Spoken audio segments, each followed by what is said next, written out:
So Bola is a passionate and talented people leader. He has partnered with senior business leaders in designing, delivering, and implementing leadership development solutions, improving organizational capacity to create an environment in which people can realize their full potential and deliver on strategic objectives. His personality, experience, and exposure, by the grace of God, has helped him to lead large teams through engagement and collaboration to achieve results while growing teams and leading teams. He currently leads the technical recruitment practice of Loblaw Digital, that's Loblaw companies in Toronto, Canada. So join me in welcome Bola, our speaker for today. Hi, thank you. Can you all hear me? Yes, Oh, I can okay. hear you. Yes, I can. Thank you already. Did I get that well? Yes, you got it. Okay, all right. Thank you so much for so much of noise you've made about me. I think my name is just Omobolanle Adesanya. For the purpose of work, I'm called Joel, and so you wonder how did Joel come about? It's a short form from Joseph, and so when I came into Canada, quite a lot of there's a lot of noise. You get a lot of noise. I call them noise or noises, as you want to call them, but again, they're information. But I choose to call them um, scary noises, things around what you need to do. You need to do this. You need to do that. Just to scare people, making it look like getting into your career is so difficult in Canada because you're an immigrant, right? And I'm sure many of us at some point have had to. You've heard a lot of other things. You need to do the certification. You need to network. You need to. I mean, quite a lot of things. Like I said, some are information that are useful, but I think the way the information are being passed across is what scare people and get people to want to do so many things because they want to get their first job, right? And also many people just feel that, you know, you need to do all sort of jobs. People feel that it's not so easy for you to come to Canada and land a very good job almost immediately.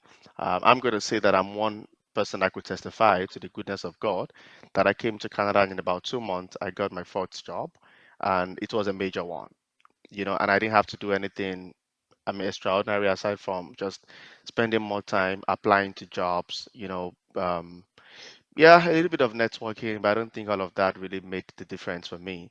So if people ask me my story, I tell them that it's all God.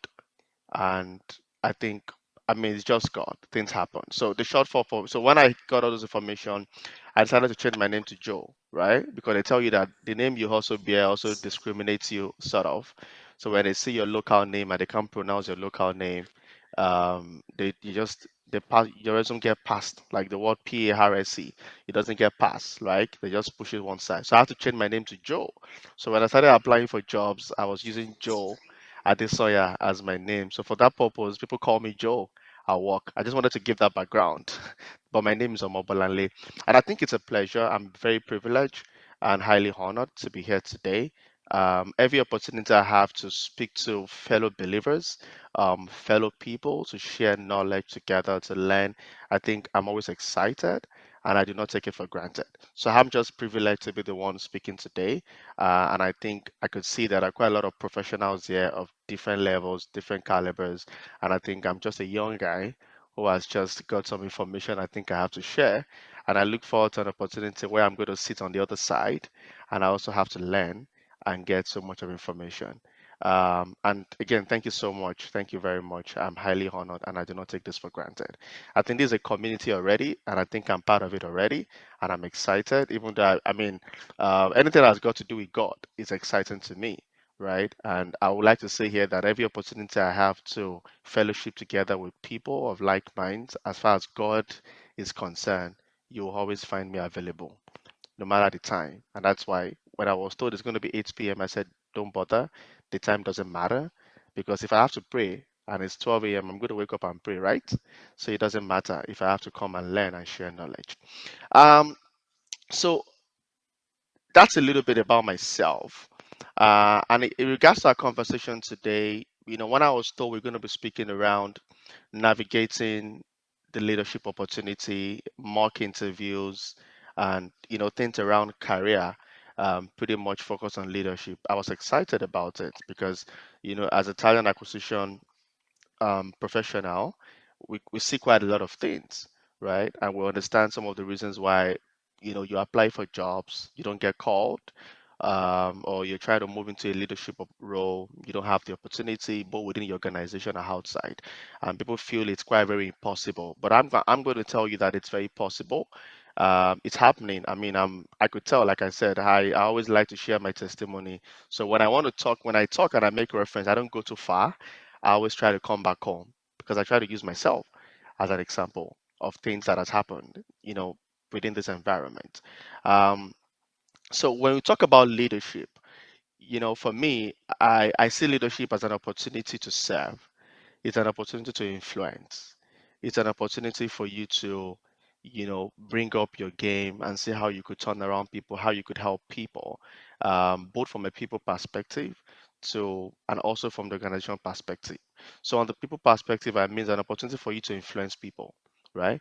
It's an opportunity for you to help people eliminate struggles out of their career, eliminate struggle out of their job, and help them deliver. And from the business angle, leadership is an opportunity for you to position yourself and help organization navigate within the strategy in which they are trying to build. And many a times, I try to tell people that it doesn't really matter the level you are, either as an individual contributor or as a people leader or as an executive leader. We are all our leaders, right? Depends on the lens you're looking at it from and depend on the perspective in which you position yourself to take up leadership. Now, for example, even as an individual contributor, you'll be amazed how much of influence you have on other people. Okay. And that is what positions you even when there isn't an opportunity at the moment to give you a proper leadership role, either from a managerial level or at an executive level. But the fact that people know how much of value.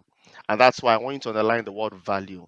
Now, irrespective of the level you are, one key thing that will make a difference for you to get into a leadership role or to get into that interview and be able to ace that leadership interview is how much of value you've been able to deploy in your previous role or your previous career, right? So a good example is going to be you're going for a manager interview, at least for sure. The fact that you've even had an opportunity to be called or your resume was passed and you had an opportunity to be interviewed says that there's something right about you, right?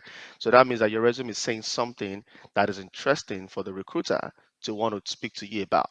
Now, when the recruiter want to speak to you, also be mindful that is he or she's probably going to be speaking to one or two, three other persons, and is only just looking out for something unique that has to do with it. So the first thing I want to tell people is you need to look at the job description of that particular leadership role properly and be able to identify what are the key elements.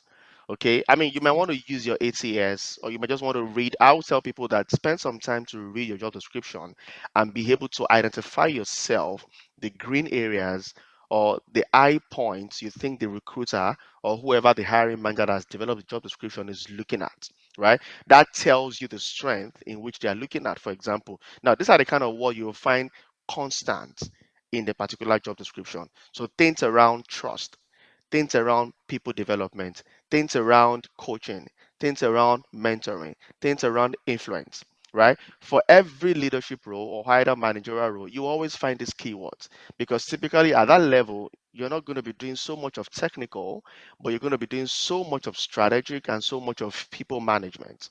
Okay, and so they're looking for someone who has got prior experience in being able to influence other people to achieve results. Okay, now also in leadership roles, you have two types of leadership roles. There are some entry level leadership roles. That means roles that we just want someone who probably has got some unique skills to influence people. You don't have to pretty much have been a leader or probably been a manager in your previous role, but you've been able to manage projects. Okay, and you can be able to translate or transfer those information into those conversations. So at every opportunity you have to speak to a recruiter, be as fast as possible to tell your story. So just the way we talk about our employer value proposition, right? What makes a company unique over the other. As also as an individual, you want to speak in those first 3 minutes, those 5 minutes. What are the key things that make you very unique in line with those job description? So an example would be, oh, hi, Joe, I'm Bola. Tell us a little bit about yourself. Of course, they don't want to hear I mean, no one really cares about your education background at that point so much. Okay, nobody want to hear your secondary education. Nobody want to hear the university you attended. You want to go straight to tell them about, oh, my name is Bolanle. Over the past 4 or 5 years, I've led a team of 7 people. I've been able to translate results into, translate vision into results, right? A good example was I remember sometimes I had someone on my team who was struggling, wasn't performing too well, and was almost going to be exited. But when I came on board, I had to diagnose and spend some time with the employee, had a one-on-one with them, and understood what the problem were.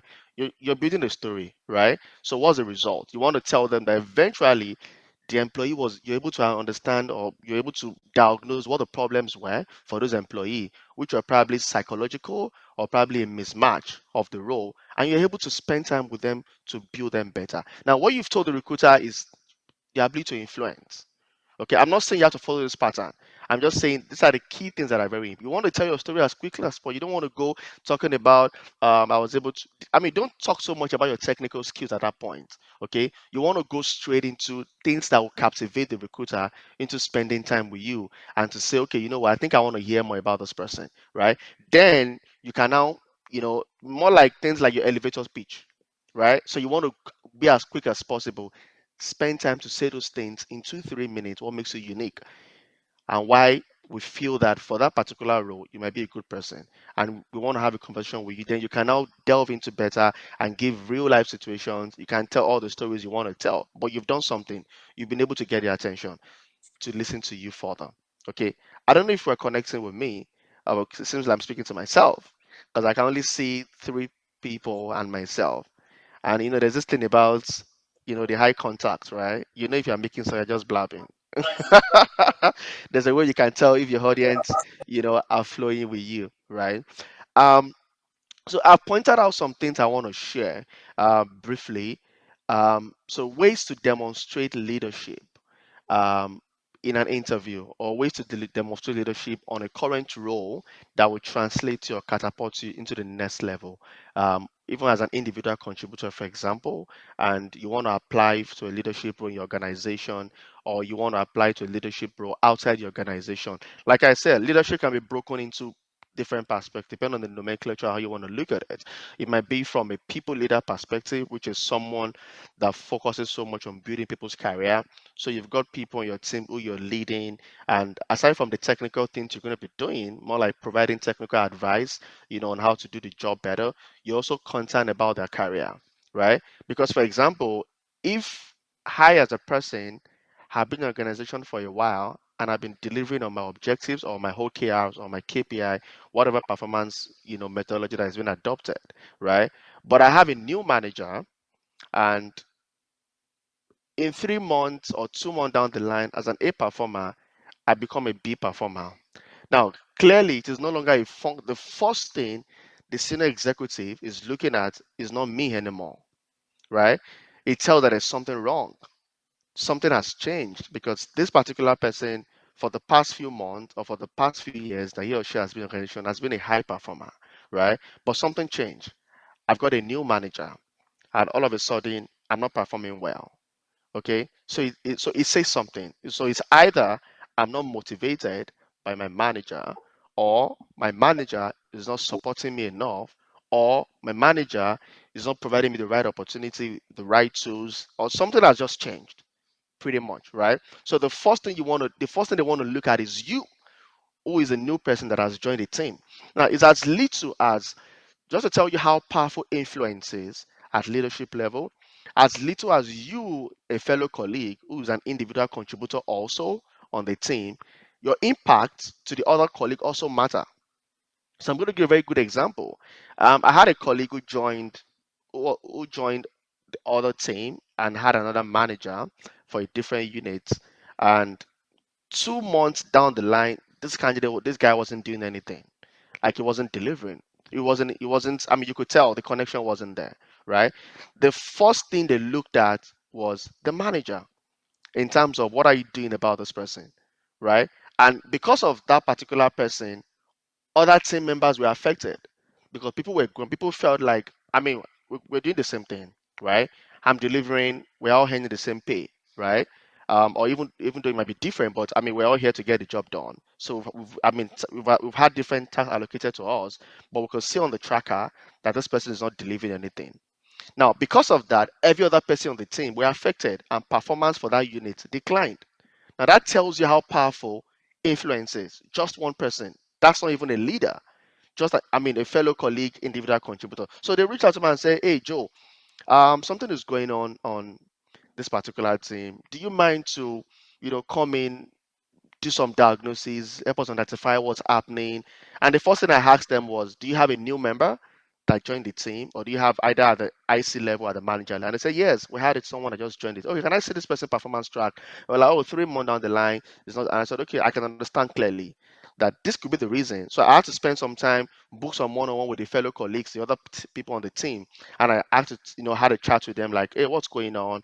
I could see your performance in the past 3 months, and I could see your performance, for the past 1 month. Something is wrong." I said, "Yeah, this guy just joined us, and he's not doing anything. He comes to meeting, he doesn't talk at the meeting. Sometimes you send him messages on Slack, he doesn't respond." And I spoke to like 3 other persons on the team, and everybody said almost the same thing, right? Now, and I said, "Okay, so how does that affect you?" He said, "Well, I feel like I can't be the only one working, right? I mean, we're all earning the pay, and so the father doesn't do his work, I'm not happy." I mean, that tells you how powerful your influence is, just within teams, fellow colleagues. Now, looking at it from a leadership standpoint, now think about it, how strong the influence is going to be at the leadership level. If you are the manager and your team members are not performing well, it says something. Okay. For example, I have a senior director that I report to that just left to another organization.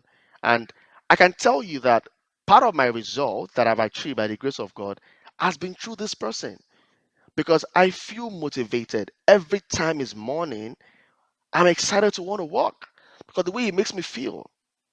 For some of us that came from Nigeria, the way we see leadership, the way we see manager is quite different from the way it is in the part of the world. If you agree with me, it's quite very different. Okay, it doesn't make you unique. It doesn't make you. As a matter of fact, being a manager, being a leader, is a lot of burden on you. I mean, you're carrying everybody's problem. Okay, if your team members don't perform well, if they don't do well, you are responsible for it. I mean, no one is going to go all the way down to an IC. The VP is not going to come down to the IC, to the individual contributor, to ask questions. It's probably going to come to you as a manager to ask you, "Hey, what's going on your team?" That's the word you're going to hear. He's not going to ask you what's going on with Joe, what's going on with Sophia. He's going to ask you what's going on with your team, because you are the one responsible. So it tells us how powerful we as managers, as leaders, our influence on the team is. Maybe I should pause a little, so I don't just keep going on. If there are specific questions, because I have a couple of things I've penciled down that I want to talk about, but I just want to ensure that there's an alignment between what I'm saying and what we want to hear or question people have. Um, I think the question I have is, I like what you said about how being a leader is not just about your own, technical abilities and all that. It's about, the people who line up to you, as well as even before you become a leader, how you are already, performing in that capacity. Now, the question I have is, as a Black person, right, is there anything that we should be doing differently as a Black person, number one, and as an immigrant, number two, right? Because there are certain rules of the game that we are used to where we are coming from, and there are certain rules of the game here, right? So right now, a lot of organizations are talking about diversity and inclusion and everything like that. Is that an advantage for us, or how best do we, approach this, or becoming a leader, becoming a manager conversation as a Black person and as an immigrant? Okay, I mean that's a pretty well, actually one of the things I was going to talk about.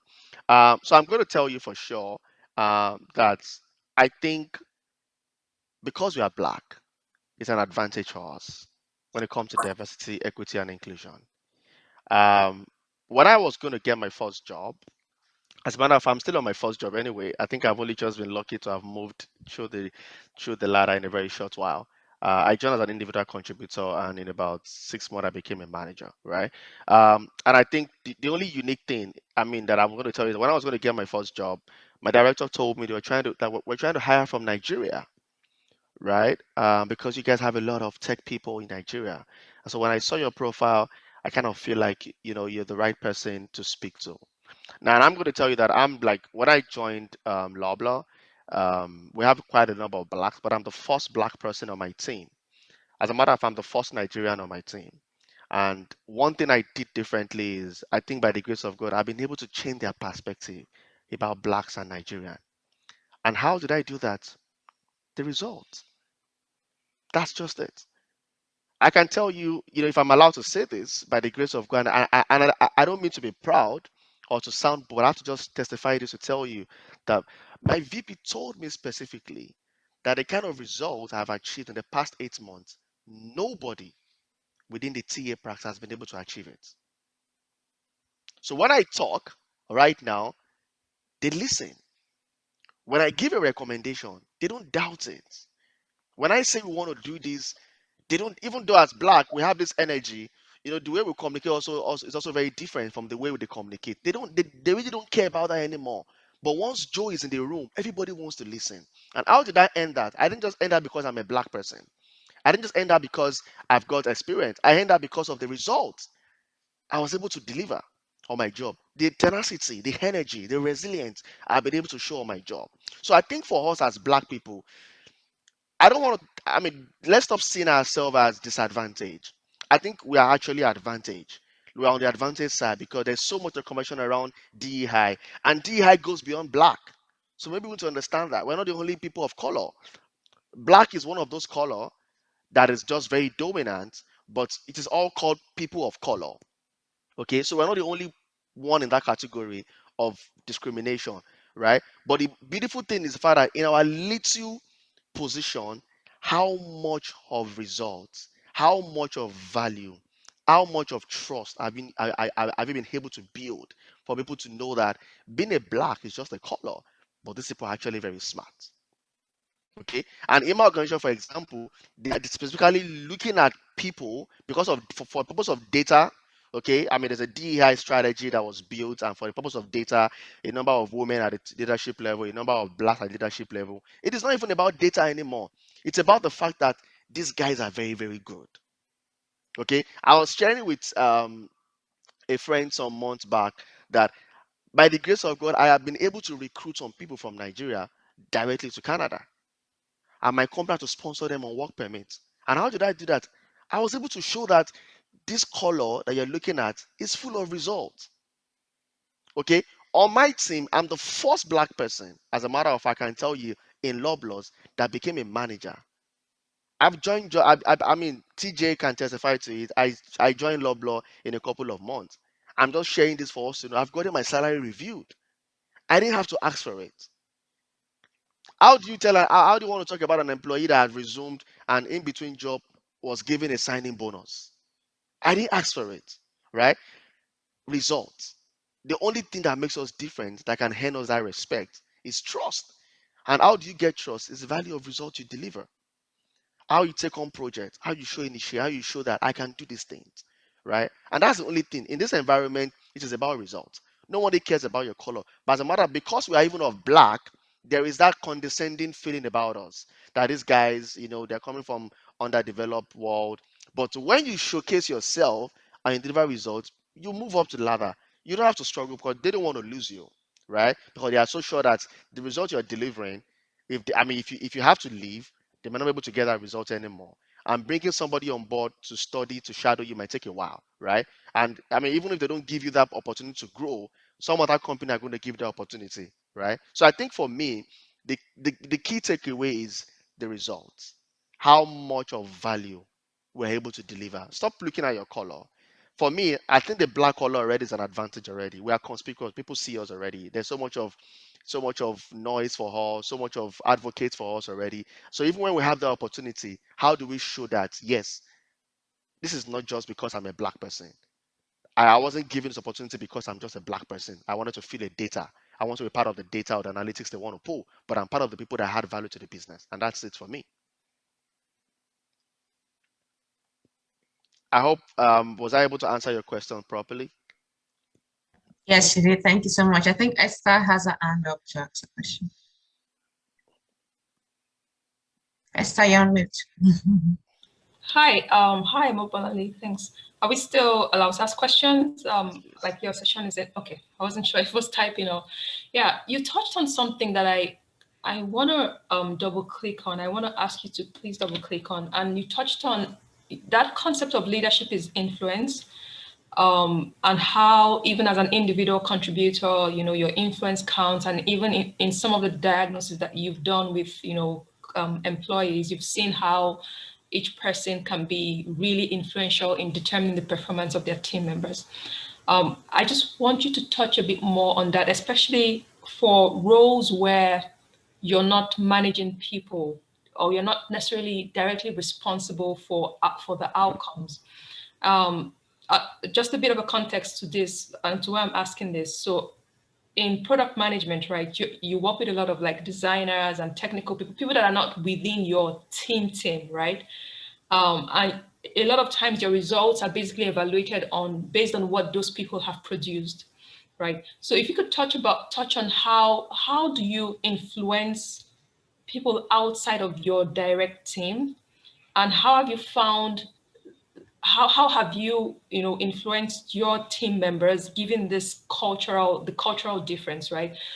Like if you're influencing someone who's in Nigerian, you can almost speak to the motivations and things that will motivate us, right? Like if you're talking to us, you can talk about like godly values and all of that, be hardworking. But when you're influencing people that are it's a different culture, have you had experience trying to influence in this cultural context, and how have you navigated that?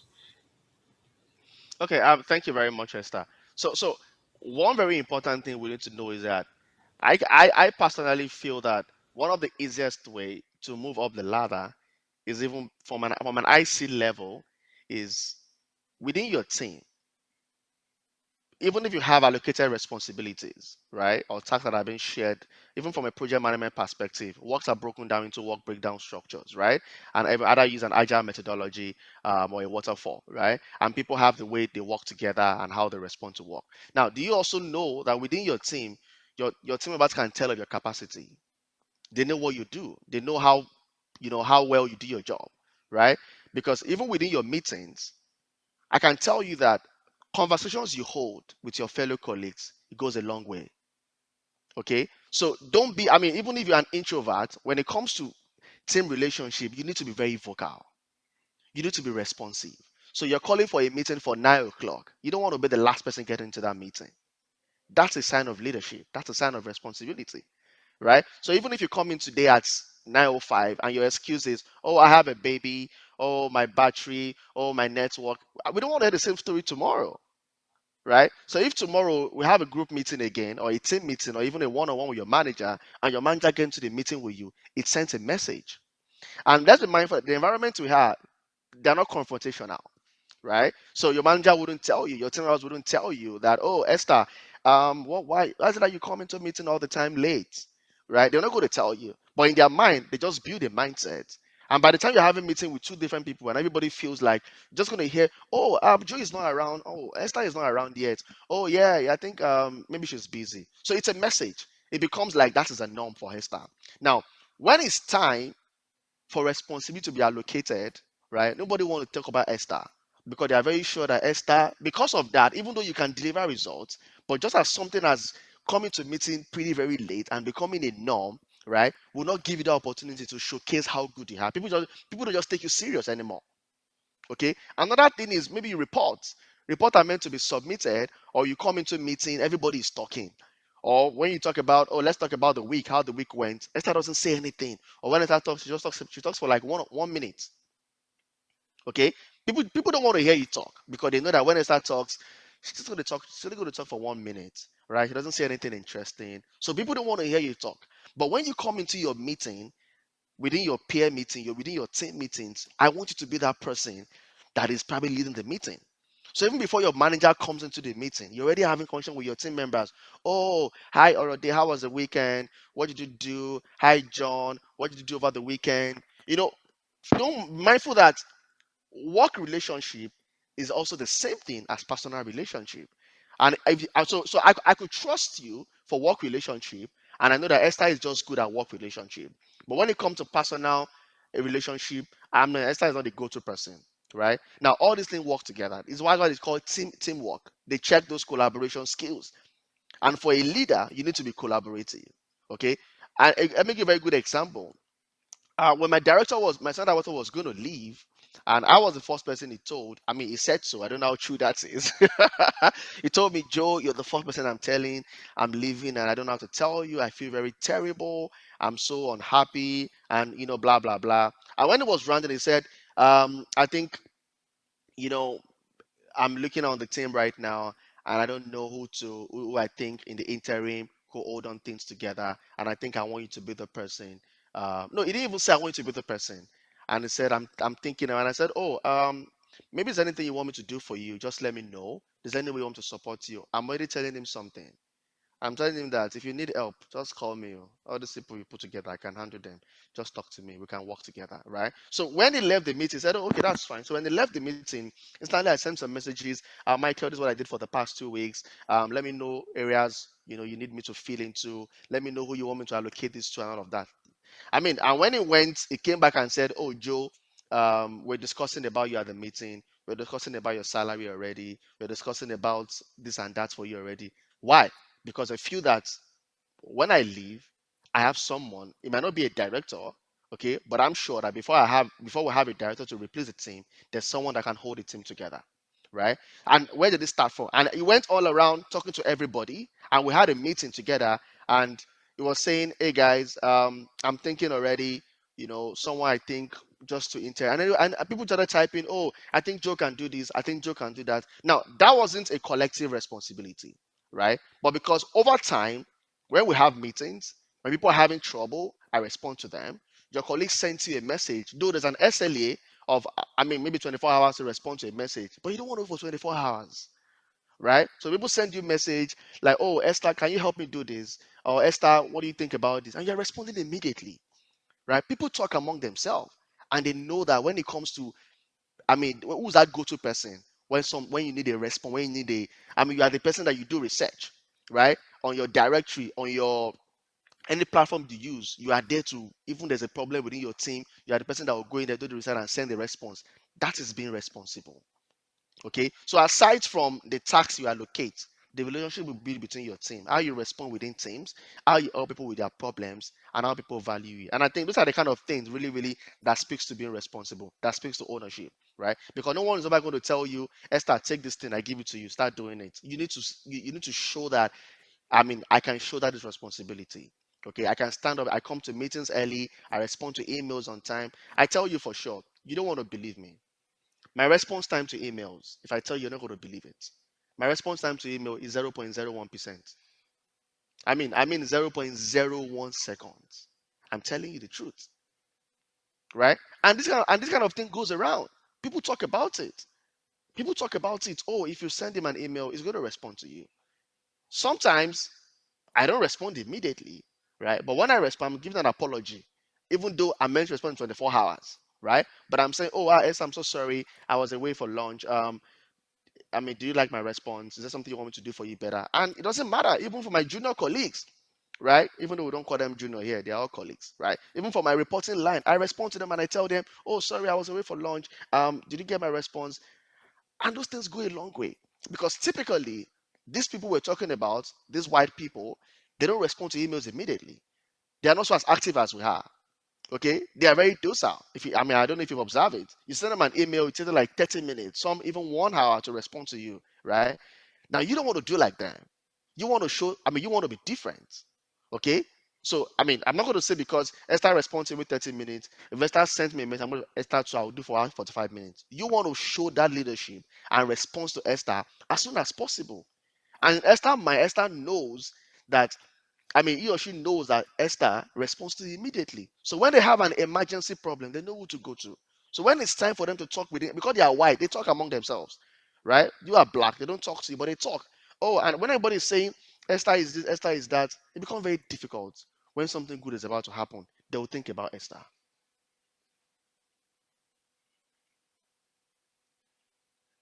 Thanks. That was great. Thank you.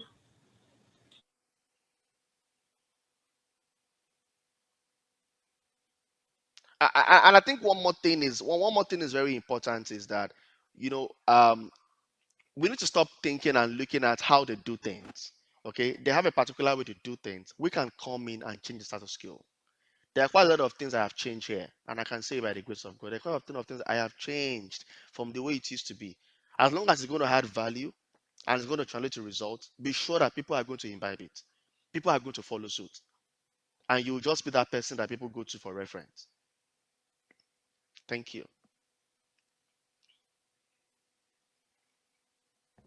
Thanks so much, Bola. I think Ebu has a hand up for a question. Yeah, thank you, Ora. Thank you so the insightful session so far, Mobolali. That's really relatable, to be very honest. But then I want to ask two things. Number one, so how do you have work-life balance with like responding to emails almost immediately? And I assume even emails that come after office hours, then how do you draw the line between having work boundaries and getting that balance for home life? And then the second thing is, so when you get into an environment, a new environment to be precise, and then you want to like start up conversations with other people, but you you have very little knowledge of what interests this set of people, or you have very little knowledge of what they're talking about. So because you mentioned something about not having like a 1 minute conversation, but imagine having a conversation with someone and then the person says like, maybe you're like, how was your weekend? And then the person says a ton of things that you have no idea about. And then you're just trying to like play along and then sound cool. But at the end of the day, you're not able to sustain that conversation. So what do you do in that particular regard? Okay, so let me start from the last one. You don't want to be a hole in the rocks, right? So you don't want to, I mean, you don't want to sound stupid, and you also don't want to sound like a jack of all trade, right? Now, the most important thing you need to do is to understand that you can't know everything. That's the first, and you don't need to fake it that you know everything, okay? Because they're also very, very smart. I can remember we had our first hangout when I joined, and it was at downtown at one of these restaurants. And I'm a bushman, when I saw the menu, and I told them clearly, sorry, I just want jollof rice and chicken. Okay, people started picking different food, picking all they were familiar with, the all foreign food. And I said, I don't understand all these things. Can I have rice and chicken? And they laughed. But guess what? When we were done eating, I actually tried a couple of other things. We were done eating. My director told me, that was smart of you. I said, why? He said, because you're just so real. Every time, Joe, you always show yourself. You show your real self. Right? When I go into meeting and we're discussing, the first thing I say is that when they tell me, oh, Joe, you're doing so, I say, well, we give God the glory. I always mention God. So by default, they know every time the first thing I will mention is God. That is in a strange environment, right? Because it really shouldn't be. It's a professional environment, so God should be kept aside. But I talk about God, right? Now, people know that you don't know the food we went to eat. You're not familiar with it. And the next thing I started talking about was that, oh, really? So you don't know that food? I said, yeah. So what kind of food are you from? I said, well, in my country, jollof rice, we eat this traditional farm. People started, they took their phone, started researching and we're like, wow, is it spicy? Which is what they always want to know. I would say, yeah, it's very spicy. What does it taste like? Now, what you've done is your weakness is now becoming an attention for your strength, right? However, if you went all the way to flow the conversation, trust me, you're going to be a fool at the end. Permit me to use that word. Because when you get stuck, people will know that, no, she's not real. And what they want is real people. She's not real. She's not real. She acts like she knows everything. And because you flop a couple of times, right? And they know you're always flopping. But you need to show up your strength. There's nothing wrong in not knowing, right? But what you don't maintain is, you don't keep yourself in that particular position, right? So if you're having a conversation and you're not familiar, you ask them questions. Oh, sorry, do you mind? I've never heard that before. I'm an immigrant. I'm in this environment. Do you want to tell me more about it? They're excited to want to tell you about it, right? But what you've done is nobody cares if you don't know because they don't even know and they want to learn what you know.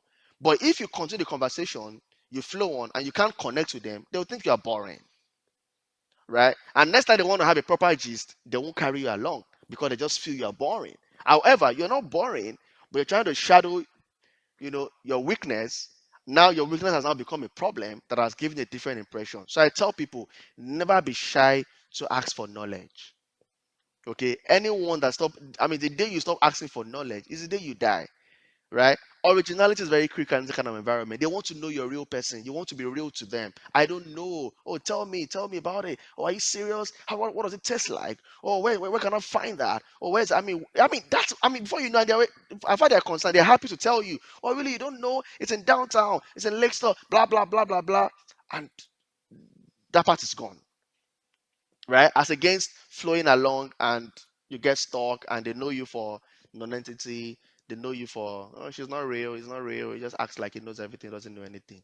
I think I've been able to answer that. You need to be able to ask questions. There's nothing wrong in asking questions. There is nothing wrong about it. As a matter of fact, making mistake is better, okay, than acting like you know and make a mistake. Because when they think you're an expert and you make a mistake is a problem. But when they think you're not an expert and you ask the question and you know and you do better, it makes more sense. Now, on the other side of the question, if I can remember, you talked about, what's the other question? Sorry. Oh, work-life balance. Oh, so I mean, it's even called work-life integration right now, right? So it's no longer a balance anymore. There's no balance anywhere. That's the honest truth. You need to be able to integrate them together, your work, your life. And honestly, I'm going to tell you for sure that I think we need to just show expertise, right? You need to show value. And I can tell you for sure, you have your work-life integration or work-life balance, whatever you call it. Again, I don't go so far to take example. So we have a work style where, I mean, typical is 9 to 5, but I'm not sure I've ever worked 9 to 5. It's either I'm working 7 to 1, 8 to 5, or 9 to 9, whatever, right? It's about the result that really matters. It's about the result. No one really cares the time you get off to your work, particularly if you're in a very good environment with a very good culture. Okay, no one stalks you around to check what time you got on the system or what time you logged out or what time you're not doing. It's really about your result. And I think if you really want to hand that, work-life integration, work-life balance, it's your result that tells. You need to show your expertise. You need to be able to build through. And as I'm saying, everything we discuss here or we're discussing here, there's one constant thing. It's about trust. Okay, when you build that trust to a level on your job, if you tell your director or your line manager you want to take 2 hours off, he doesn't have a problem with it because he's just confident that if I don't give Sophia that opportunity, I'm sure that she's not going to enjoy her job and I don't want to lose her, right? Or because she's an A performer, she delivers results. It doesn't really matter. And some will tell you, why are you telling me? If you want to take your break, if you want to take your off, just go ahead. I mean, as long as you deliver results. But because of where we are coming from, um, we kind of feel that people want to box us. So we kind of feel that we want to do extra work hours, or we kind of feel that we want to spend more time, or it's a liberal environment. 9 is 9, 5 is 5. Why don't you end those things for a start? Right? Why don't you end those things? When you end those things by the value of results you deliver, I can tell you for sure that even outside of your leave, you'll get off time. I have off time outside of my leave hours, and I'm honest about it. I have hours. Even I was on leave throughout last week, and I didn't have to enter into the workday system. My director told me, Joe, you deserve it. That's what he said when I said I want to take 1 week. I said, take, if you like, take the whole year. That's just by the way. He said, you deserve it already. Like, just go, enjoy yourself. It's about trust, right? So, I mean, in Yoruba, they will say that, kosisimi, sorry, permit me. I don't know English. Kosisimi fun. Like, there's no rest for a lazy man, right? When you show your potential, I tell you, you will earn your work, you will earn the integration, you will earn the balance. But personally, you need to be able to plan yourself. Okay, I think the key things are things you don't want to miss. You don't want to miss your one-on-one meetings for no reason. You don't want to miss your team meetings. If you have to miss your team meetings, I mean, sometimes I tell you, I prioritize my team meetings for other things, even for my family. I'm not asking you to do that, right? But I have to do that because I'm only trying to show that, guys, you guys are very important to me. So when I'm saying tomorrow that I can't come for the meeting because I have family meetings, people respect it because they've seen over time that when it comes to those things, you know how to balance it together. But many of us, just feel like because it's a Western world and everybody has got rights, okay, it's 40 hours a week and it's 40 hours. That's okay. It's okay. No one's going to tell you it's not 40 hours. But when it's time for people to remember for good things, people that are selfless, I'm not sure your name is going to be on the table, right? And these guys discuss. I mean, they have caucus where they talk about people. They talk about people who are doing great things, people who are selfless, right? Even if your job is not good, but they see the effort, the energy you put into those work. They see how much of time Esther is spent. Sorry for mentioning Esther over time. Permit me, Esther. I think is a name to reckon with. They see how much of effort Esther is putting on the job. They see how much of hours Esther put into the job. Do you get it? Nobody want to send you mail by 9. Even if they do, they don't want you to respond by 9. But if you do, if you can, if you do, I tell you, it's a plus. Again, because we are black, right? We want to show them that this thing, we know it better than you do. I don't know if I make sense to someone or if I'm making sense to someone. Okay, so thank you for that response. Very insightful. I would just like to add, we have Tunde and John's hands up, but I'd just like to add to the personal, making personal connections. I love what you said about, being yourself. I think being genuine and true to yourself, and also showing genuine interest and passion in what other people are doing or what they're talking about. I remember I was having a chat with a colleague. I know, what do you do during the weekend? But she said, oh yeah, I cooked, I, hung out. I said, oh, what did you cook? And I said, oh, I cooked something it's called a strange name. Well, I've never heard that. Spell it. And I was Googling it.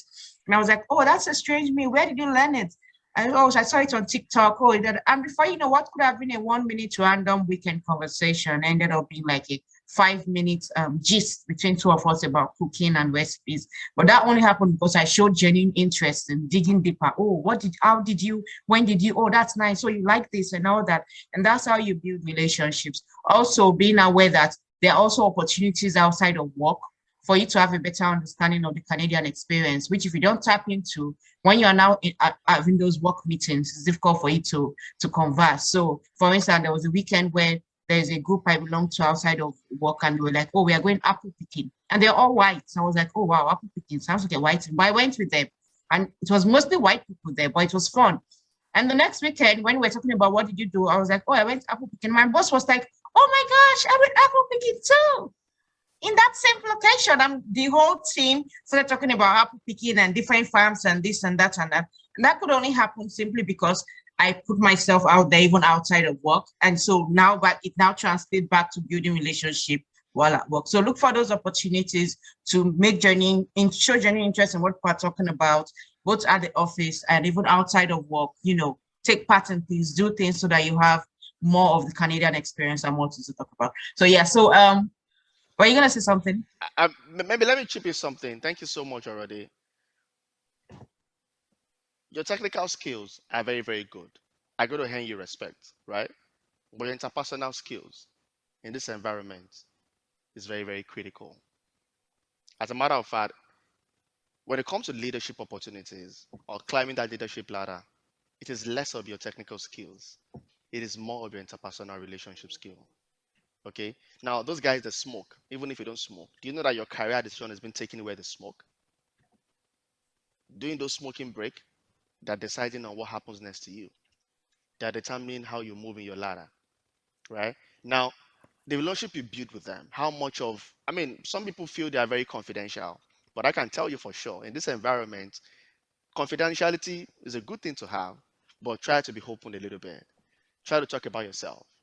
Try and be very, very flexible. Try and be very open. Talk about family with them. Talk about your food. Talk about your weekend. All right? Talk about Netflix. Find what interests them. Talk about football. Just find something. Don't make it strictly about the work. Right? I come to work, I do my work. Ask me about family. It's not your business. No. That is only going to get you stuck. Because they don't want, nobody wants anyone to be on their team that is not flexible. Let me give a very good example. Confidentially, my VP of HR, we're looking for a senior HR business partner. And she said, Joe, I've interviewed so many people and I haven't seen anyone I think is fit for the job. And I said, why? She said, I'm not looking for technical skills. I'm looking for someone that can fit into the team. And I said, what about it? She said, because we're a family. Because when we all come to the team meeting, we all talk. When we all go for our hangouts, we all discuss. I know about your wife. I know about your vacation. I know about Mike. I mean, and she was looking for someone who's going to come to the team and be able to fit into the team, because she doesn't want someone who's going to come into the team and will change the whole morale of everybody in the team. And when we're all discussing and having fun, the person is just quiet, right? So those things goes a long way in this environment. I just wanted to mention that to buttress what you said. Yes, thank you so much. Tunde had his hand up. I don't know if he still has a question, but John's hand is still up. So we'll take John's question. And Tunde, if you still want to ask your question, you could put your hand up. So we'll take your question after John. Okay, John. Tunde is back though. Hey, Bola. I've worked on various teams, and I found out that each leadership team, each leader is kind of different. So, but the question I actually have is like, how do you manage or like navigate a situation where you have an insecure manager? So a situation where you're delivering on your deliverables, where you've been on a team and you've picked up slack from other people, yet due to the insecurity of the manager, you're like, for example, I'll give you mine. Like, for example, you're rated this best of the best or whatever, and you have an end of year meeting and your manager is giving you the best of a 2 out of 3. How do you navigate situations like that, where your manager is more like threatened by your ambition? How do you manage that?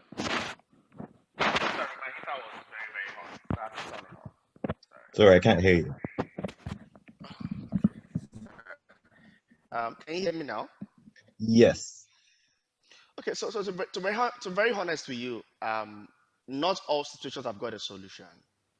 I'm not going to tell you that when you're in this situation, you apply this approach, right? That's a situation when you just have to pray to God to help you get out of it. And that's the honest truth about it. That's a situation when you go to, I mean, there's really nothing you can do about it, right? You've tried everything you want to do. You've tried to be subtle. You've tried to be strategic. You've tried to be operational. You've tried everything, because some people just don't like you, right? Some people just don't want you on their team, and there's nothing you're going to do about it, right? It's either you pray to God to help them to resign, or they get promoted, because it's not every time your enemy has to fail, right? Sometimes your enemy have to go up for you to even breathe. I mean, that's honest truth. So many times we feel that for things to get better for us, people need to die. No, they don't even need to die. Sometimes they also need to advance so that you also can advance. They don't need to go backwards, right? So in some situations where you probably feel you've tried everything possible, I mean, I've tried to manage you. It's just you, not so. Sometimes you need to find that I don't have a problem. Sometimes you need to get to that point of strength when you know that. I think, John, you don't have a problem. I think you're not the one that's got a problem. I think this person has got a problem. And in those situations, the only option is to go to God in prayers. And that's just it. I'm not going to tell you, I mean, do this, do that, do that. In cases where you've tried everything, right? Even in law, you know, when you have a case in the law, you go to the lower courts. After going to the high court, you go to the appeal, Supreme Court. They tell you, you go to God, right? In some situations, that's the only resort you have. There's nothing you can do about it. I don't know if I'm so sorry that I'm not able to give any strategic. Oh, no worries. I was just, yeah, it was just a personal thing that's bothering me. Yeah, but it's okay. Thanks. Okay, thanks for that. Tunde, what's your question? Hi. Actually, mine is not a question. It's actually just more of a comment as to some of the questions and the responses so far. I just wanted to share my own experience, but if that is okay by everyone. Please go ahead, Tunde. Okay. So I totally agree with you, Mobalanli. Thank you very much for the fantastic presentation. As to just to add to what you mentioned around getting to know, fitting into the team and getting to know your team and being able to build that relationship. One thing I just wanted to comment on is that we should not, I like the point you mentioned that they know you're in Nigeria and all that. And I think it's one key thing that we should not be shy to let people know who we are. One, then number two, knowing who we are also gives us an opportunity to say, I'm new here. I don't know anything about skating. I don't know how to play hockey. I don't know what hockey is about. Tell me about it. Those opportunities, you even go, gives you being open to your teammates would take you to places you've not been. Like I think Sophia mentioned. Sorry, I think is it already that mentioned apple picking? Yeah. So the openness would make you learn new things. You may even have an opportunity to have that individual do that activity with you. Go watch hockey game. Go watch the Blue Jays or whatever game, and you learn from that, and then you build relationship. I'll give you an example where I work. My senior vice president, I play soccer with him. We play soccer together. And guess what? Back to what Omobolanle mentioned. There are conversations that happen outside of work. And not only do I play soccer with him, I will go watch TFC with him sometimes. I go watch, in fact, the last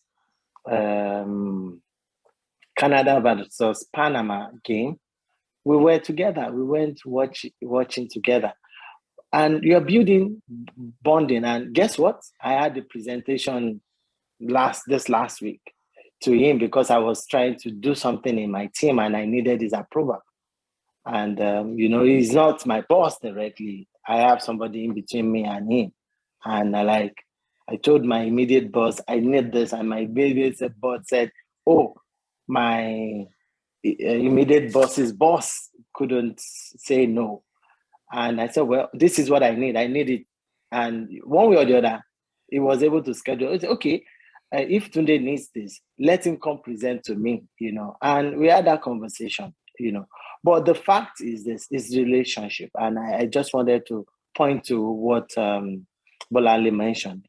Also, I remember before I moved to Canada, I used to work with another pure Englishman. And guess what? I took him to a Nigerian restaurant in London to eat Nigerian food. So, and back here in Canada, you have what they call potluck. I don't know if anybody knows. It happens in most offices until COVID happened. Potluck means that people bring food to the office and you share the food. Guess what? I often make it a point. I take pop-off. You know pop-off. I call it African Nigerian Timbits. That's what I call it so that they can understand. And not only that, I take suya and sometimes jollof rice just to integrate what I eat. I eat their own food too. So opportunities for them to know you, to know what you do, what you eat. And in fact, one of my team members actually asked for a recipe of jollof rice. So I totally agree with you, Mobolale. I just wanted to add to the point you made that it is true. Thank you very much. Thank you very much today. Thank you so much. That's absolutely right. Thank you. Okay, so do we still have any question? I do have one question on Babalanli. So we're talking earlier, I think when you started talking about interviewing for managerial roles and the like, for someone who hasn't got like a prior managerial experience but is looking to transition that way, what can the person bring to the table? I know we've talked about influencing, horizontally, but what other things can the individual bring to the table that would allow them get a job, a managerial position job? Okay, so like I said, for everyone that has had to become a leader at some point, started from somewhere, right? And it's not everyone that has got the opportunity. Maybe somebody left, and you have to move up the ladder. Sometimes they have to create a role for you, and it all stems from. I personally kind of feel that the value, right, that you bring to the table also determines a lot because you have a one-on-one with your manager. I don't know the kind of environment, business you operate or the kind of environment where you work. But at your one-on-one, you discuss career conversations, right? About what is next for you, or what is, what you're looking at right now. Now, and there's something about, there's a maximum level where when you're working at a particular level or a potential, it is very clear that this person is already at the max, right? And there's an invisible question mark that no one sees, but they're very, very invisible, right? And I can tell you that your direct manager can see these question marks, right? So how do you discuss during your one-on-one with your manager? What do you talk about, right? I mean, even if your manager doesn't want to talk about your career, right? But how do you chip it to yourself to let him know that, as a matter of fact, I think a good manager, right, would definitely want to have conversations with you at some point to tell you, oh, Sophia, so what are you doing for the weekend? For example, how was the weekend? Oh, I think I spent my weekend reading a lot about some leadership materials. I read about John Maxwell. I read about Barack Obama. You're saying something already. There's already a conversation on the table already. Oh, how was what book is that? Living Beyond, A Walk on the Highland, or I read about Seven Traits of Leadership, or I read about 35, or whatever you've read about, or even if it's just something you've heard about, or you saw a movie, right?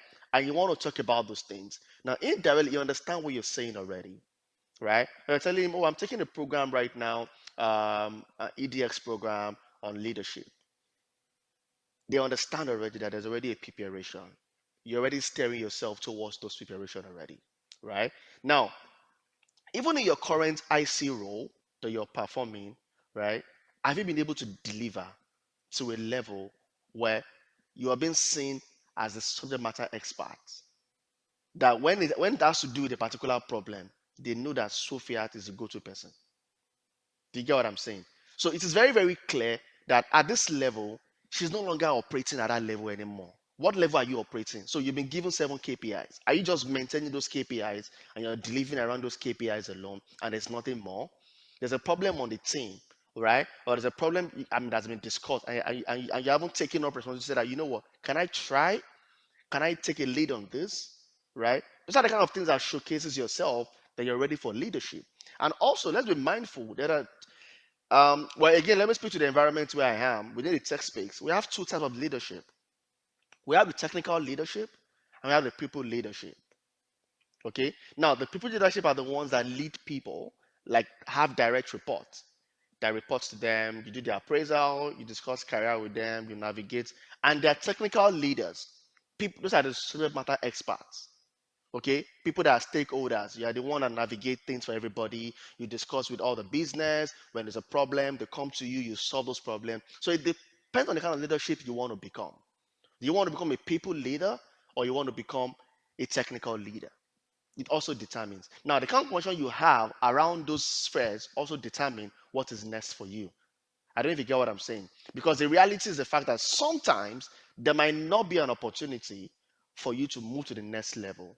But within the current role you have, right? I can tell you for sure, again, depending on the kind of environment you operate, okay, but oftentimes than none, when you operate at the maximum level, it is written all over that this person is not at this potential anymore. If you're familiar with the 9-box metrics, I don't know if anyone's familiar with the 9-box metrics. Now, there's a potential, there's a trait, there's the opportunity. There's a level you perform up to that is very, very clear that this person, if you don't advance him or her to the next level, we're going to lose them because they've maximized, they've maxed up that level. We talk about, I mean, is the SME on that level already, right? So by the time you've been able to show that at this level, I'm the SME. Now, when you have your one-on-ones, how you also chip in, the kind of things you do personally, how you develop yourself, or you want to take a course, for example, you want to make use of your annual personal development expenses, right? And the kind of course you're taking is leadership program.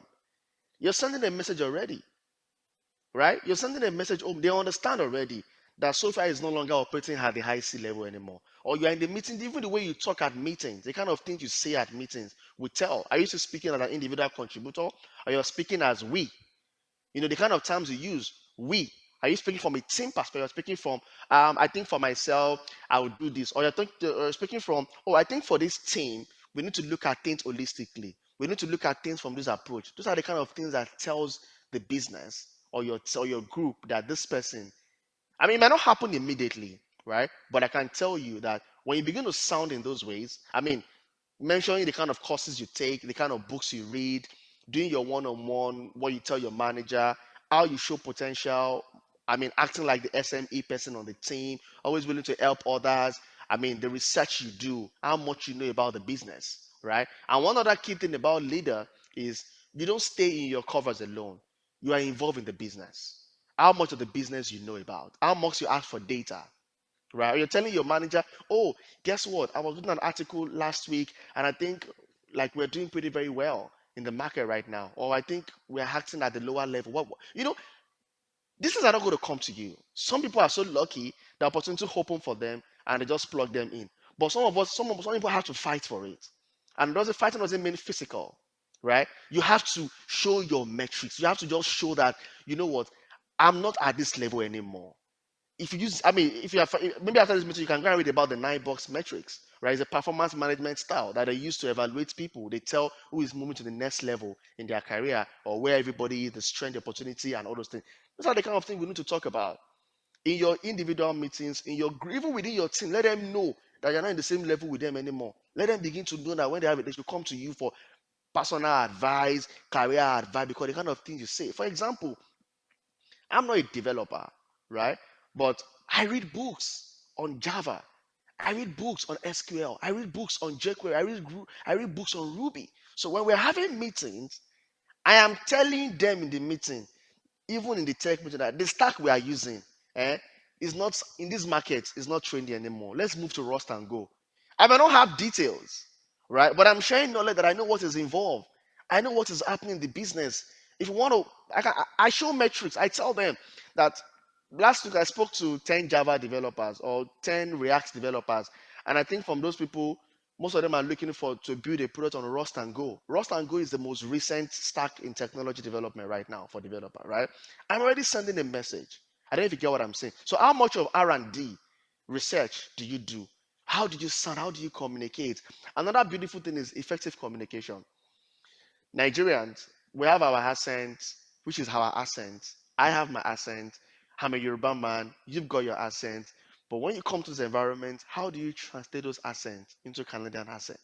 If I'm speaking to I'm sure within my team, I don't sound like this, right? If I have to twist my tongue or roll it one way, I shall have to do it one way or the other because I have to show that I can communicate effectively. You can hear what I'm saying. There's not so much of, what did you say? Come again. I didn't get that.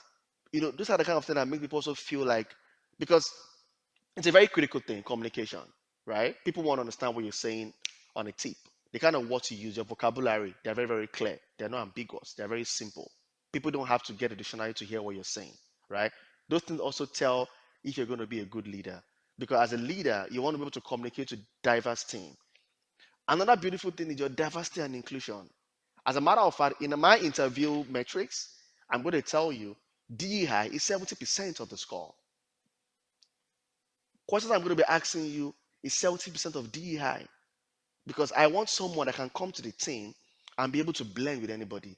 Call it sexual preference, call it religious sentiment, call it personality differences, call it background, call it value. I want to evaluate you across those areas, right? So as a leader, how do you have conversations around DEI? Are you that person that when it's Halloween, your reaction to Halloween is, no, I don't know, I'm a Christian, I'm born again, Halloween is demonic. Yeah, that is demonic to you, right? But other people's values are very different. They don't think it's demonic, right? Gay, lesbianism to you is demonic. But some other people, that is what they hold up to dearly, right? You don't have to do those things, but how do you value those things? How do you respect it? I don't know if you get what I'm saying. Now, we need to be able to show how much of those things we know about, how much of those things we endear so much. I'm not asking you to be fake. I'm only saying respect people's choices. Okay? Someone tells you, I don't want to get married, I'm not married. Don't push it. You don't be the advisor to tell them why you're not married. It's against the Bible. And how shall a man? I mean, that is not your duty, for crying out loud, right? I mean, maybe if you're more comfortable with that particular person and you have a partner with that kind of person, you have a way of tripping those things in, right? Somebody tells you, oh, it's a guy and tells you my partner. Don't give that look. They are very sensitive. They can see from the glasses. They can see from the rays how you react to those things. Because in this environment, I mean, non-verbal communication is very, very critical. When I got here, I learned those things, right? So I was in a meeting sometimes, somebody came with dreadlock. As a Christian, I was feeling like, and the guy reached out to me and said, when you saw me, because we were speaking over the phone, we haven't seen. I mean, all the interview was done. The guy was under console, network wasn't good, so we're doing the interview via audio, right? So the first time I saw the guy, when the guy resumed, the guy had dreadlock on his head, he had tattoo, and I couldn't hide my feeling, right? I couldn't hide it. I gave a reaction like, and the guy had to call me after the meeting, like, "Oh, Joe, he said, why did you have to? I mean, when you saw me for the first time, I could see your reaction. I was like, no, no, no, no. I was like, no, no, no, no, no. Like, I'm not sure you got that right. I'm sure maybe I was just, thinking something else. You don't want to do that all the time, right? You want to respect people. Any way they appear, they don't wear they're not dressing properly. It's not your business, right? Respect the values, respect their principles. But again, I'm not asking you to compromise. I'm only saying learn to accommodate people. So, for example, like I said, 70% of evaluation on my team is on DEI. We're going to be asking questions around religion, around sexual preferences, around values. And you need to be able to answer it to show that when you come to this team, you'll be able to work with everybody, irrespective of their values or personality or demography they belong to. Would you mind sharing some of those questions, Omobalande? Because I'm sure I'm curious to hear what those are, and I'm sure a couple of others are Okay, curious. so let me give a hypothetical one. So as a manager, I'm asking you, hi Sophie, do you want to tell me how you like to structure your team from a DEI perspective? You don't know what I'm looking for, right? You don't know if I'm asking to talk about sex, gender. I'm only asking. I'm even fair enough to even tell you to even give you a clue by mentioning DEI. So I'll just tell you. Do you mind to share me how you like to structure your team? Give me a breakdown how you would like to have your team structured. And clearly, if you're not a DEI person, I mean, it's an interview. Well, you might be a DEI person, but you could just goof and not mention those things around diversity. One thing I want to hear about is diversity and inclusion. That's it. You don't even need to go into details. Once you just mention the fact that I want to build a team that has got diversity, that is inclusive, that respects people, that is all. That is all. So that's, I mean, as little as that. I don't know if that's helpful. That sure is. Thanks. So, any other question? I think I want to share a few things in 2 minutes, just for us to be mindful about um, key things that that I think that I've observed in this environment and the past few years that I think are very critical for anyone, either as an IC level, as a managerial level, at the leadership or the executive level. Number one is you want to be an inspirator, right? You want to be seen to inspire and encourage others, right? We all know about the VUCA model, right? So you want to be that person that in the face of hardship, people can trust you. People know that even when I'm not doing my job well, when I come to you, the way you talk to me, the way you respond to me during performance appraisal, the way you tell me about, the way you give feedbacks are very, very different. It's a very critical thing. People look at those things. Another thing is trust. Now, trust also involves around how people feel that when they talk to you, confidentiality of information is very critical. They know that when I tell Sophia something, I'm not going to hear it from someone else. They know that when it comes to timeline deliverables, Sophia would not give excuses. When it comes to deliverable, that's another part of trust. You build trust by your deliverables. You know, you go to meetings in time, right? You check on other people. People don't come to work. You're the person that want to either send them an email to be sure they're fine without asking too much questions. Let them be the one to tell you what the problem is, right? Trust is also when people just trust you in terms of they know that when they delegate tasks to you, you're going to deliver. When there's a problem to be solved, you're going to go all the way to research and give it to us. Other thing, you want to be a lifelong learner. You don't want to go into meetings and have nothing to say. Please always say something. Always try and say something. It is very critical. You have to say something. We're not going to have 30 minutes meeting and everybody's saying, they ask you, Sophia, any question? No, no question. Come on, there has to be a question. Oh, Sophia, do you want to contribute to anything? I don't think anything. There has to be something. You just have to say something. Again, don't say anything stupid, right? But try and say something. Just try and, even if it's about trends, if it's about data, if it's about the last week performance, if it's about, just say something that people will talk about, right? And that shows about how much of research you do. And the other thing is, you want to bring up your entrepreneurial spirit to the team. You want to show passion for the business. Just don't want to talk about your roles alone. You want to be involved in other people's, what's happening in the business. You're asking for data. You're reading up articles about the business.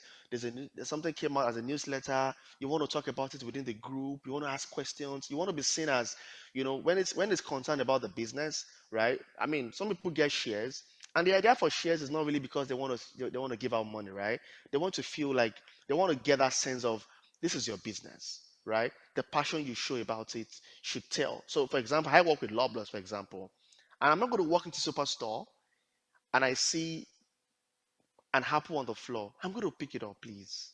I will. That is my company. That is where I'm getting paid. That is where I've got stocks, right? I'm not going to see one of our biros on the floor and I'm going to walk it back like I don't care. Oh, I'm not going to do that because that is my business. That is where I've got investment here. I'm a shareholder, and this business success also matters to me. Another thing is leading by example, right? You want to be that person that you could navigate things, right? Either you're an IC or you're a leader. You want to constantly show to people that when I say things, it is what it is.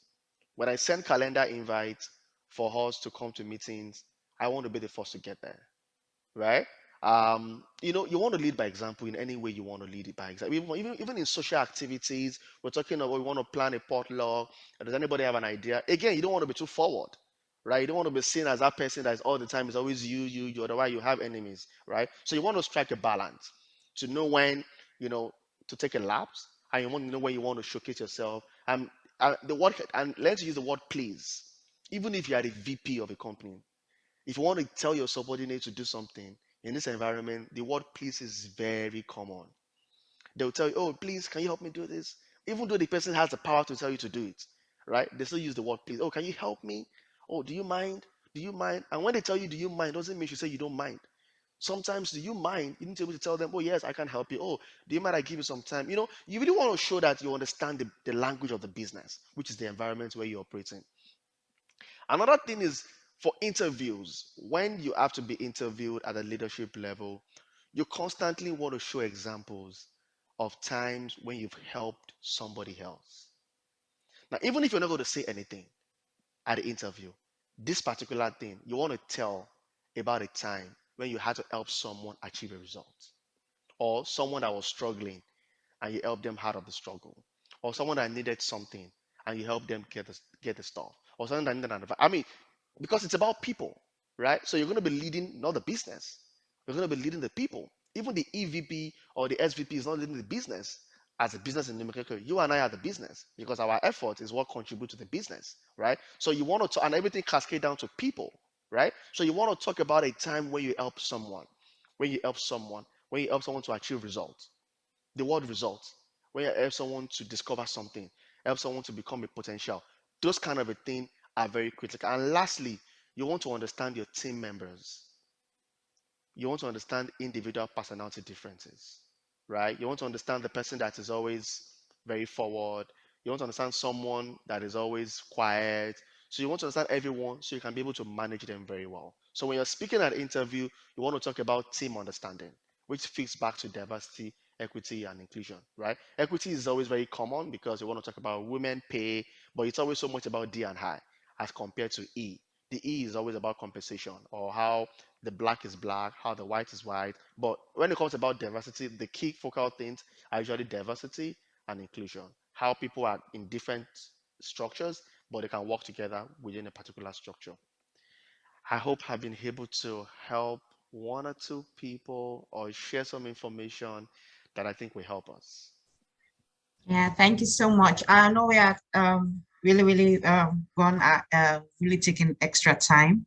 I have just one more question. As a recruiter, what do you look for when you're scouting for talent, and how can we position ourselves to be better scouted? Because some of us are actively looking for a job, some of us are not actively looking, but some people are scouted more frequently. They get recruiters reach out to them more frequently than others. So is that peculiar to certain industries or professions? Is it a question of, certification? So what do recruiters look out for? Now can we be scouted more frequently?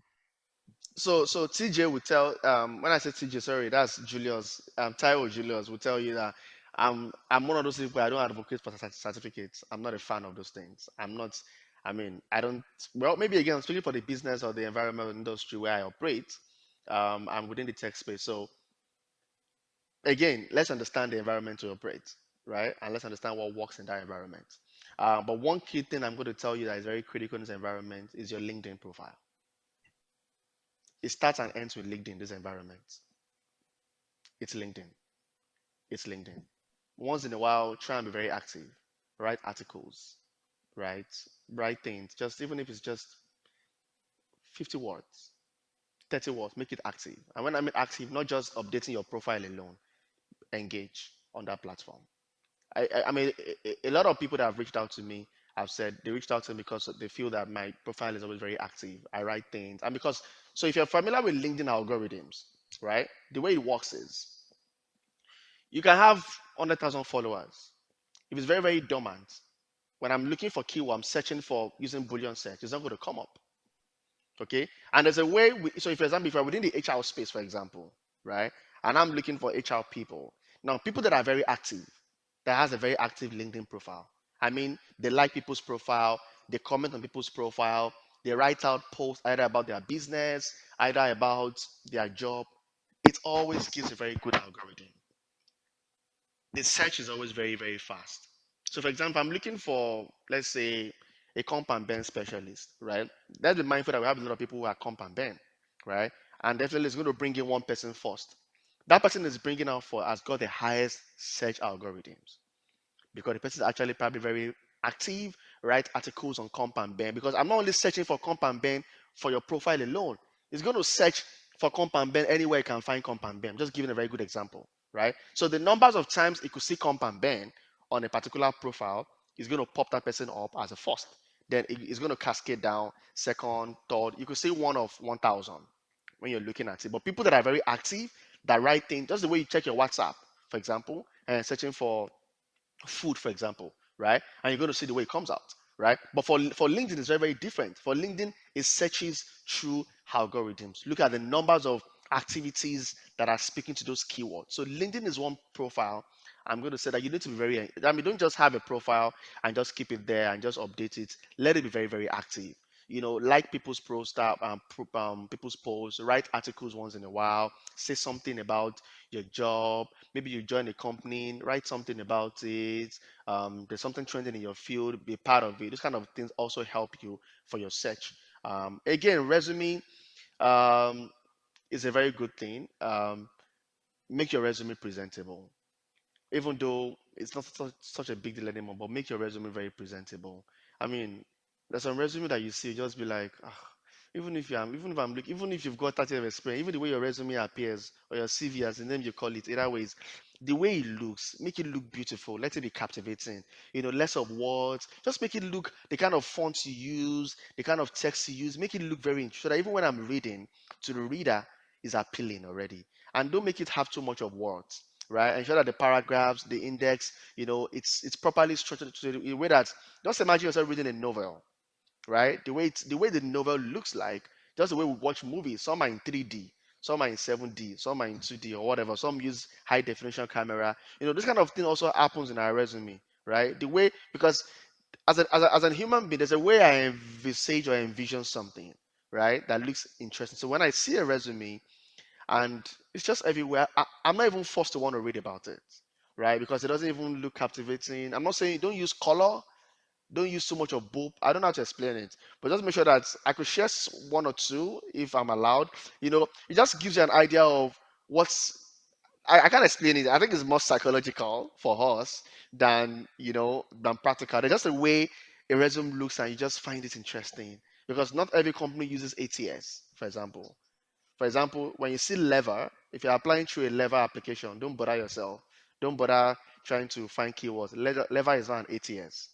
Lever is just a job board. It just, you apply and it doesn't do the job rank, it doesn't rank your profile. You just submit it and the reviewer begins to review it. Workday does not do that too. Workday only does maybe when there are questions that have been asked around salary, about experience. It comes like a total score of 70 over 100. It doesn't rank, so don't spend time trying to design, looking for the keywords, and just spend time, making the CV look interesting, professional, readable for the reader, and appealing. Okay, thank you so much. So what I would like to ask, is it possible for you to send us, like you mentioned some resumes, if that is possible for you to send us maybe some sample resume that you think, in your opinion, great resume samples. And you mentioned the 9-box matrix, and I think you mentioned the FUCA model or something. Like, if you could send us like reference links or articles or resumes which we could just digest after this session, that would be great. Okay, so particularly for that, I will. I'll be glad to do that. So what I'm going to do, I'm going to send us a couple of resumes, good and bad, so that just from our own site, we could look at it ourselves and be like, and just do a comparison ourselves, right? And just tell yourself which do you think, if you're a recruiter, so put yourself in our shoes and just imagine, if you're a recruiter, which one will you like to want to read, or which one will you just think that this person is joking, right? And vocal model is something that I think is a very great organizational leadership style that we need to read about and understand. It speaks around, particularly within this period where companies are now transitioning. It's a struggle between getting back to office and not getting back to office. Getting back into hybrid or full remote, right? So you need to find, as a leader, how do you adapt into that volatility style, right? Into this agility, into those uncertainty that is about to happen, right? Some companies are going to be bent on going back to office, and your COVID-19 vaccine is going to be a key requirement, right? So VUCA is one principle that, as individuals, as leaders, you have to adopt, right? To see how you want to transition into those change in this particular time. And I'm going to share those documents. I'm going to share those links just for us to reference and to just, read and be able to see how we can adapt and apply them into our everyday life and work. Yeah, thank you. Is it okay if people connect with you on LinkedIn and maybe send you any other questions they Who may am have? I now? Like, people cannot connect to me. I need connection. Please connect to me. So I'm just going to share your LinkedIn link so that anyone interested could send you a connection request, and then hopefully, continue whatever conversation or questions they may have with you from there. Okay, thank you so much, especially for giving us extra time. It has been a very engaging session. We were not expecting, for it to get so many insights and resources and everything. I think you went far above our expectations, and we are very grateful. Any last words from anyone before we say the closing prayers? Okay, then.